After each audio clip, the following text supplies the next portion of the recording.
Kumusta? Mga mahal kong manonood at taga-subaybay, tingnan nyo ito. Ito ay isang Global Positioning System Mark at ngayon ay sinusubaybayan ko ang lumilipad na kotse ng real time. Gamitin ang hint na ito para mapanood at maintindihan ang aking nakaraang video. Nakakita kami ng totoong lumilipad na kotse at ngayon ay sinusubaybayan namin ang kotse na ito para malaman kung saan ito itatago.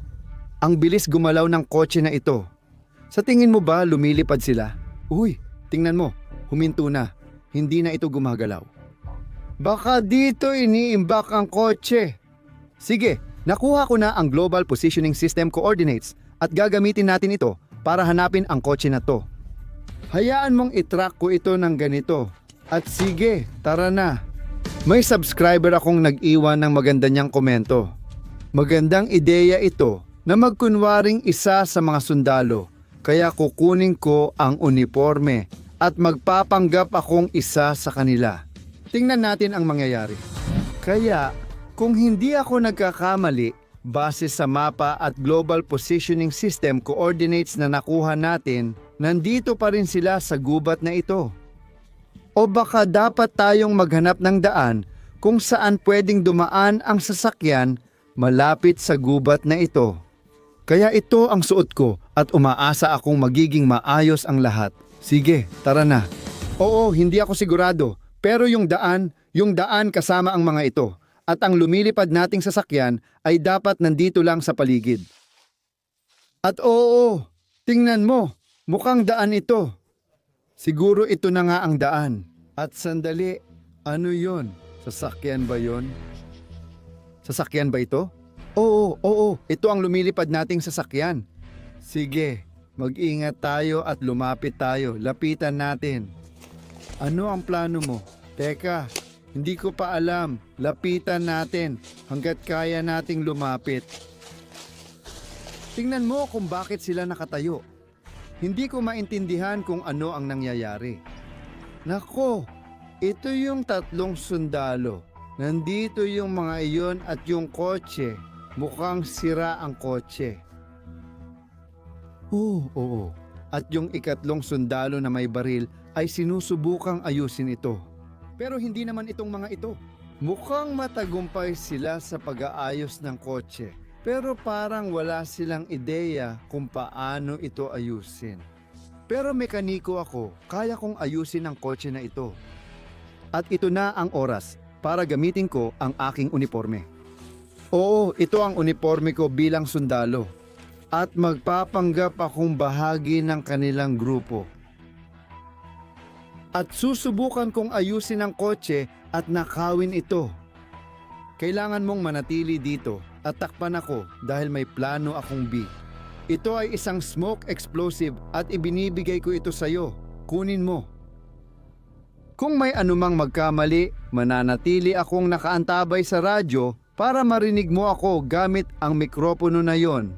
At kung sabihin kong masamang oras ang magiging keyword. Kung marinig mo ang masamang oras, kailangan mong i-activate ang pampasabog na ito. Sige, subukan natin.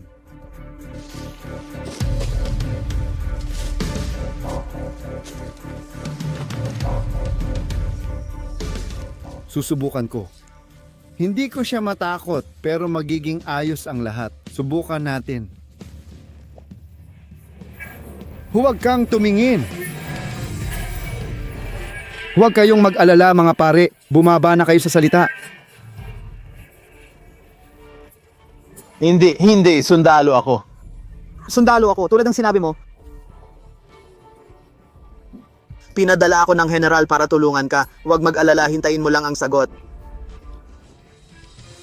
Ang general, ano bang sinasabi mo? Mukhang kahina-hinala yan. Sinabi nila sa akin, may problema ka raw sa isang proyekto, sa isang subject. Kaya kong ayusin. Mekaniko ako ng hip. Kaya mong ayusin to. Sigurado ako dyan. Aayusin ko yan para makapagpatuloy ka sa misyon mo. Subukan natin kaya sige at ayusin mo yung bagay na yan. Walang problema. Tutulungan kita dyan sa bagay na yan. Ay grabe, gumagana na. Naintindihan ko. Paano nangyari yon? Wala akong ideya kung saan tayo sumasakay dito at natanggal ang gulong. Alam ko na ang gagawin. Naintindihan ko, walang problema. Nakikita ko na madali ko itong maayos. Oo, sa totoo lang, madali ko yung maayos.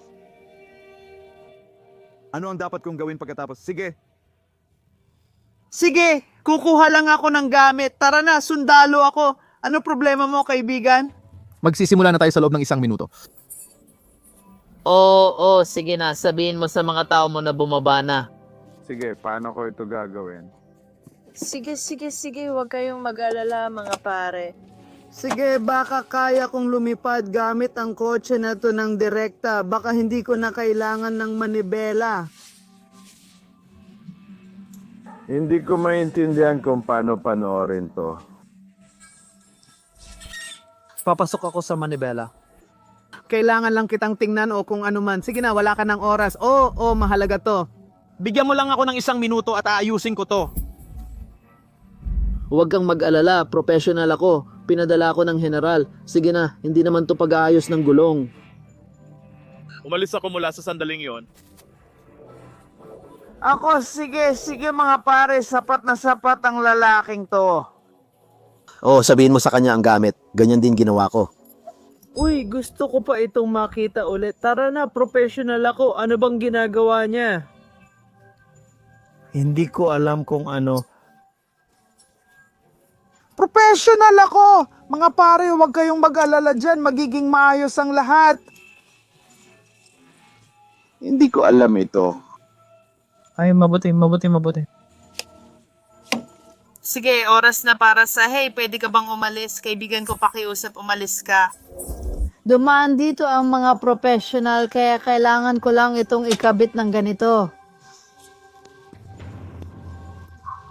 Tara na. Hey, dito pwede ka bang sumama kay Peter? Pabayaan mo na ako. Isa akong professional, hindi ko alam ang gagawin ko at hindi naman siya mukhang sundalo. sa totoo lang. Wala talaga akong ideya sa ginagawa ko ngayon kung ano ba talaga ang dapat kong gawin. Tinatangka kong ayusin ito pero Bigyan mo ako ng 1 saglit. Kailangan ito. Diyos ko, wala kang alam kung paano ito ayusin. Ako na ang bahala, huwag kang mag-alala sa pagkawala ng trabahong yan. Bumaba ka. Hayaan mo siyang tapusin. Bumaba ka, tapusin mo na lang yan. Sige.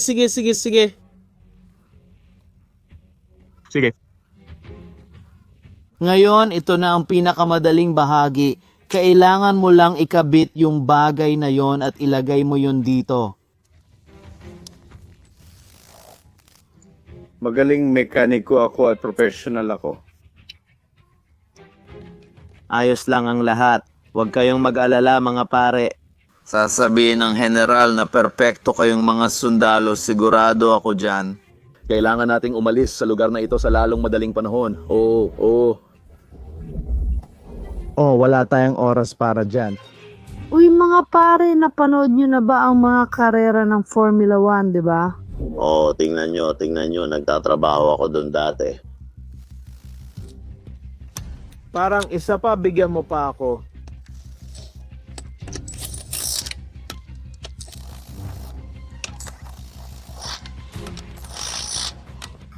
Maganda. Gumagana na ngayon. Ang taong ito ay isang hangal na komedyante.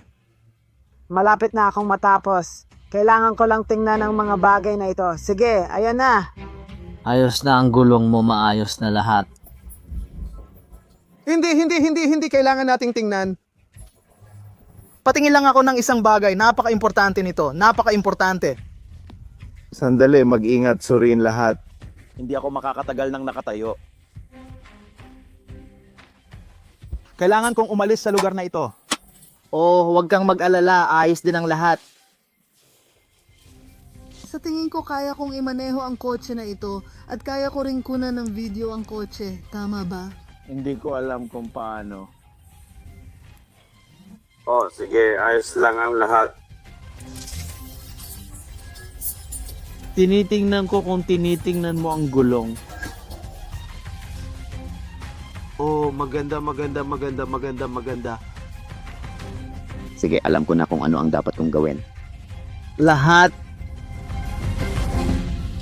Ano ang nangyayari? Alis ako, hindi ko alam ang gagawin ko. Sa ngayon, sa tingin ko papatayin kita ngayon. Hoy, maghanda ka sa sandali. Hindi ko iniisip na tanga ka. Tinatangka mong tumakas, Republika.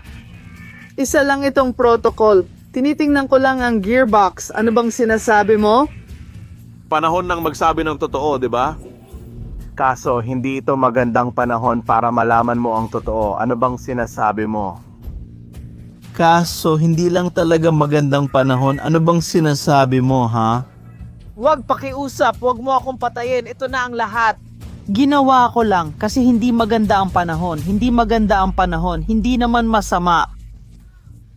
Huwag pakiusap.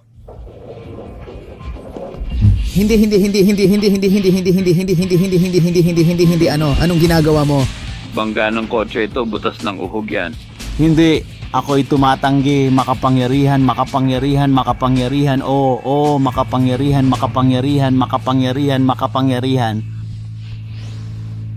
Isang maling galaw. At ako ay ayos lang ang lahat. Oo, ikaw ang boss dito. Papatayin pa rin kita. Yun lang. Makapangyarihan. Huling salita ko na to. Sige na, please. Gusto ko lang sabihin na ginawa ko. Huwag mong agawin ang kill. Ano ba yan?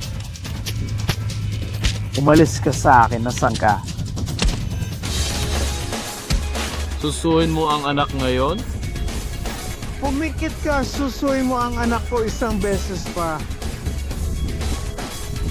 Hindi ka ba pinapalaya? Tumigil ka na, patay ka na. Lumabas ka rito.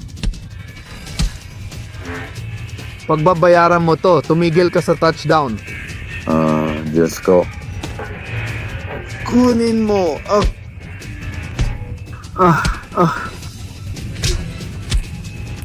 Anong ginagawa mo? Ano ang dapat kong gawin para dito? Diyos ko. Kunwari mo, kumusta? Nagustuhan mo ba yon? Ngayon, sinusubukan kong tapusin dito. Babagsakin kita parang bubuyog. Iwanan mo na ang nanay ko ngayon.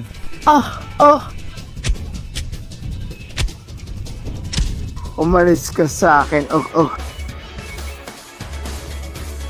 May naisip ako. Hindi. Tama na.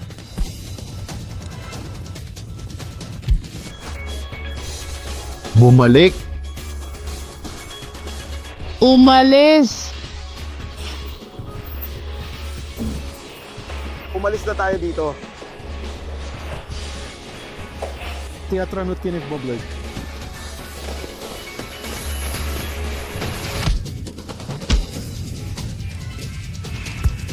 Congrats, handa na tayong maglaro.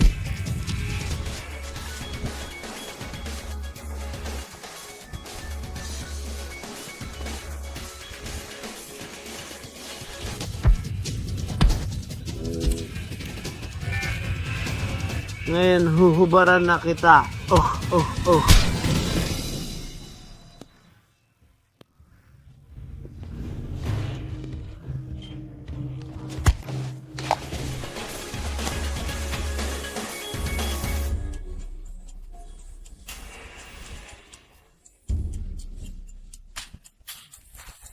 Hindi ako makakatakas. Tapos na ako sa kanya. Anong nangyayari? Hindi.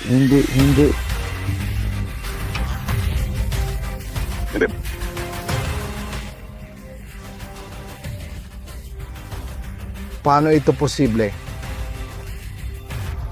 Kailangan kong tulungan si Slop. Oh, ay hindi. Paano? Paano ito posible? Tara na, hello, ikaw. Hindi masyadong maganda. Kailangan nating umalis. Kailangan nating makaalis dito. Tanga-tangang ideya yung costume na yon. Nadapa ako at may nagnakaw ng kotse sa harap ko mismo. Kailangan nating umalis dito sa lalong madaling panahon. Doon sila pumunta sa direksyong iyon. Sige, tara na. Sumunod ka sa akin. Sumunod ka sa akin, cameraman. Nandito sila kanina. Hindi ko alam kung dalawa sila o tatlo. O baka isa lang. Ang nakita ko lang ay yung taong nakaputing damit. Mukha siyang siyentipiko at natatakpan ng itim ang ulo at mukha niya. Grabe ang saya ng lahat.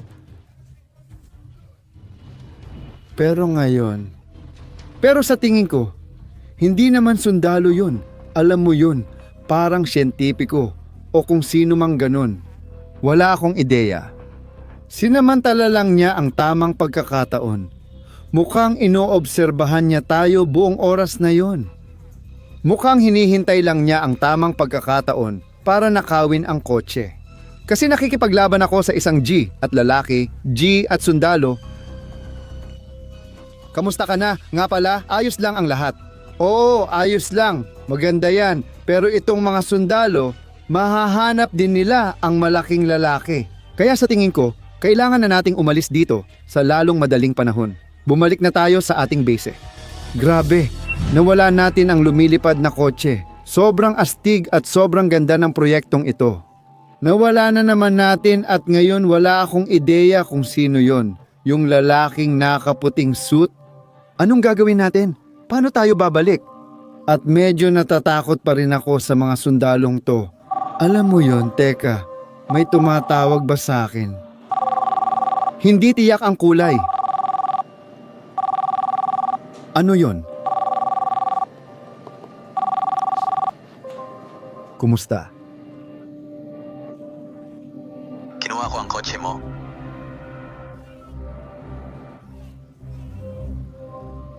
Tumigil ka sa pagsigaw, pakiusap at magkalma ka lang. Kinuha ko na ang kotse. Ligtas na ito ngayon. Wala akong pakialam kung ligtas man o hindi ang kotse na ito. Akin ang kotse na ito. Ako ang nagbayad para dito. Sino ka? Duda ako na iyo ang kotse. Ang pangalan ko ay Samuel. Si Samuel ang gumawa ng kotse na ito at tinawagan kita at hiniling ang iyong tulong kaya ligtas ang kotse. Pero may isa pa akong gustong itanong. Kailangan nating magkita sa isang lugar. Ipapadala ko sa iyo ang lokasyon kaya. Dahil ngayon, ikaw at ang mga kaibigan mo ay nasa malaking panganib, kaya magkikita tayo doon. Naiintindihan ko, pero Samuel, makinig ka sa akin ng mabuti. Kung ito ay isang uri ng panlilinlang o scam, mapapahamak ka. Gusto ko na ang kotse ko. Ipadala mo na agad sa akin ang lokasyon mo. Gagawin ko. Sige, sige. Oo, hahanapin natin ang taong to. Oo nga, ipinadala na niya sa akin ang coordinates at sa wakas, matatagpuan na natin siya. Kaya bakit hindi na lang natin isauli ang kotse natin?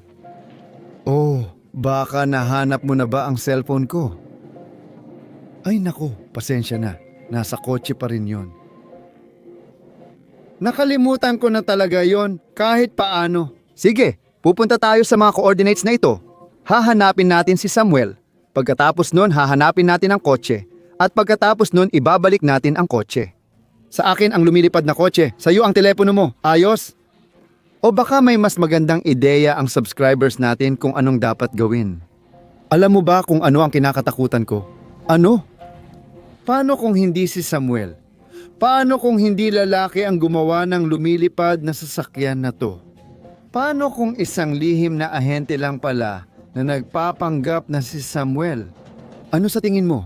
Baka isa itong taktikal na atake para mahuli tayo. Kaya dapat maging maingat tayo. Dapat nasa stealth mode tayo o kung ano man. Mga kaibigan, gusto ko marinig ang mga komento ninyo. Huwag kayong mahiyang isulat ang inyong mga komento. Huwag kalimutang mag-subscribe at pindutin ang notification button para updated kayo sa aming videos. Sige, salamat sa panunood. Sana ay nag-e-enjoy kayo sa aming serye tungkol sa lumilipad na kotse. At kung gusto nyo pa ng mas marami, nasa inyo na yon. Mag-subscribe, ipadala ang video na ito sa inyong mga kaibigan at syempre, i-like nyo at mag-iwan ng inyong mga komento. Ako si SLAV at magkita-kita tayo ulit. Paalam!